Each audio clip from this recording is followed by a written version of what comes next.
సినిమాల్లో హీరోలు మారువేషంలో వచ్చి విలన్ లాట కట్టించడం చూసుంటారు కదా. సరిగ్గా అలాంటి సీనే రియల్ లైఫ్లో రిపీట్ అయింది. సాదా సీదా టీషర్ట్, ముఖానికి మాస్క్ వేసుకొని లైన్లోకి వచ్చిన ఒక భక్తుడు లంచగొండి పూజారుల గుండెల్లో రైళ్లు పరిగెత్తించారు.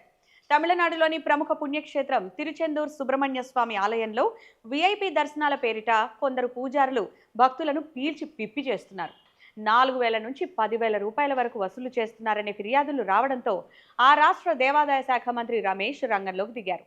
ఎవరికి చెప్పకుండా తెల్లవారుజామునే సామాన్య భక్తుడిలా క్యూ లైన్లో నిలబడ్డారు మంత్రి. అది తెలియని ఒక పూజారి మంత్రి దగ్గరకు వచ్చి 4,000 ఇస్తే గంటల కొద్దీ లైన్లో ఉండే పని లేకుండా డైరెక్ట్ విఐపి దర్శనం చేయిస్తా అని ఆశ చూపాడు. మంత్రి సరేనని తన మొబైల్ నుంచి సదరు పూజారి గూగుల్ పే నెంబర్కు 4,000 రూపాయలు ట్రాన్స్ఫర్ చేసేశారు. డబ్బులు పడగానే పూజారి లోపలికి తీసుకెళ్లబోయాడు. అంతే, ఒక్కసారిగా మంత్రి తన ముఖానికి ఉన్న మాస్క్ తీసి నేనే మినిస్టర్ని అని చెప్పేసరికి ఆ పూజారి ఫ్యూజులు అవుట్ అయిపోయాయి.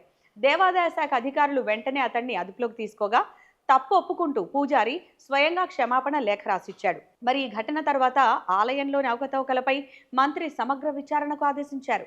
తప్పు చేస్తే ఎంతటి వారైనా వదిలేదే లేదని హెచ్చరించారు.